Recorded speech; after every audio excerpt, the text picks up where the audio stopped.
This is the Truth Network. Hidden treasures of the Song of Songs, which is Solomon's.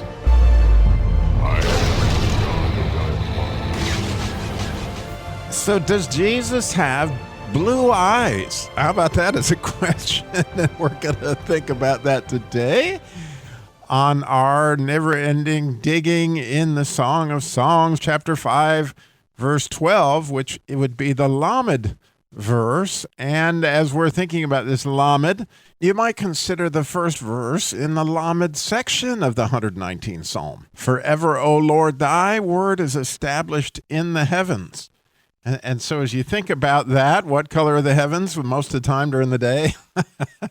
Just saying, for those of us who like to think of Jesus as having blue eyes, maybe you'll get my drift as we go through this today. So to read verse 12, and the Lamed, again, being this idea of, when you look at a Lamed, it has this idea of your heart that longs for heaven, and very much this verse speaks of heaven in so many different ways. So we're talking here about Jesus' eyes, and it says his eyes are as the eyes of doves by the rivers of waters, washed with milk and fitly set.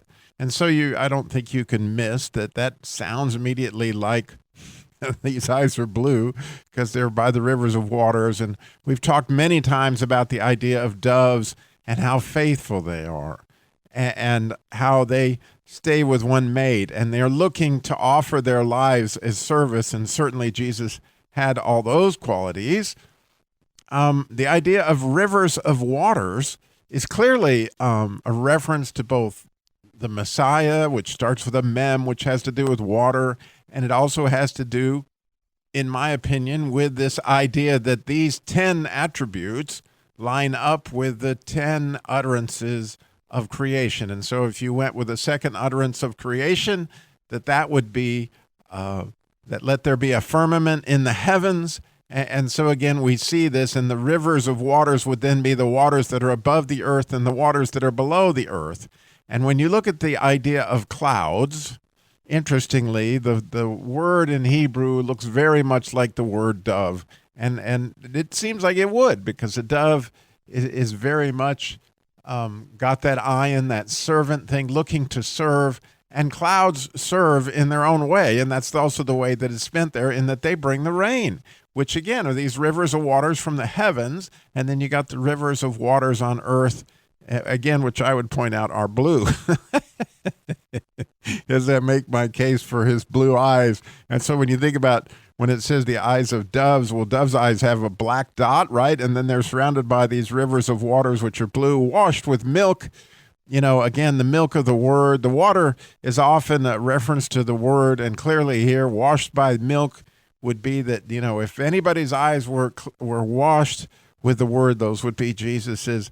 And the last thing that it said is, to me, the most glorious. It says, and fitly set. And so when you look at that word in Hebrew, fitly, it is a mem and a lamed, not surprisingly, since this is the lamed verse.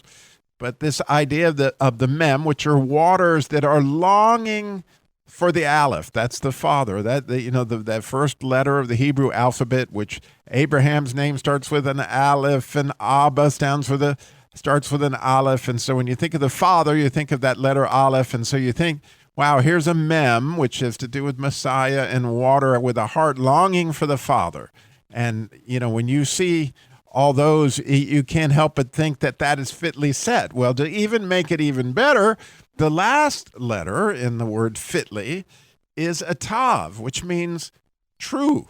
I mean, like, we will know what the truth is at the end of the story. And when you think about Jesus' eyes being fitly set, they were always set on the Father, right? I mean, his eyes are you know, obviously his heart has always been on the Father since the beginning, and their union, and you can see that throughout his life. And if we want Jesus's eyes and to be fitly set, you know, clearly our eyes need to be looking to the Father for, you know, the journey that we go through in life, and the love that we can find in the Father. So, you know, I don't know about you, but, you know, wouldn't you long to look deeply into Jesus's eyes And when you look into those eyes, for me, that would be good if they were blue. I would like that personally. I guess because I have blue eyes, I don't know. But I just would like that. But what I do know is eyes look lovingly, right? When you look at somebody, you can see, do they have faith in you? And there's the neat thing about ayin is it ends with that nun, and it has to do with faith. What do they see? What do they believe when they see? Right? Do they believe in you? And so we know that Jesus is full of grace, which also ends in the letter nun, which tells us that, oh my goodness, faith has everything to do with grace. I mean, he has faith in us. And so when we look in his eyes, do we feel like he has faith in us?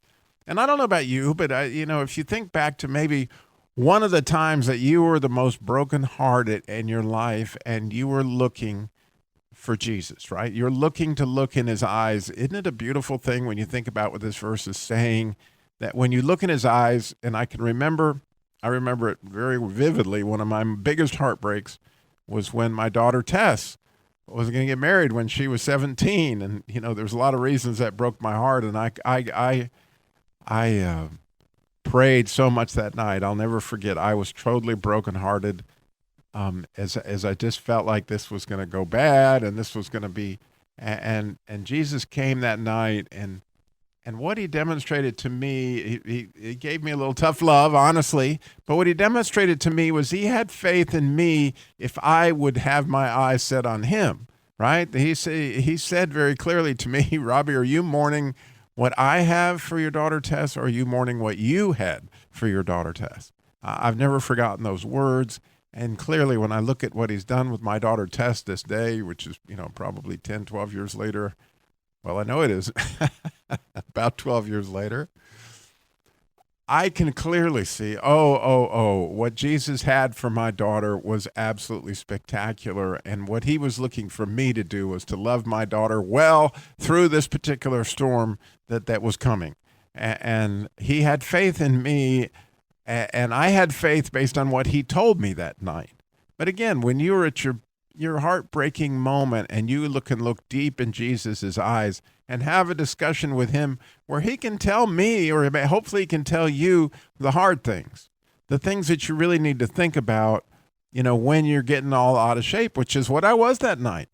And so as you think about Jesus's eyes, again, we get to interpret these things. However, we see in line with the scriptures ways that can come together, but there's no doubt his eyes are fitly set. There's no doubt that his eyes are washed with milk. There's no doubt that there's rivers of waters, right? All kinds of them in there. And there's no doubt that he has dove eyes. So thanks for listening.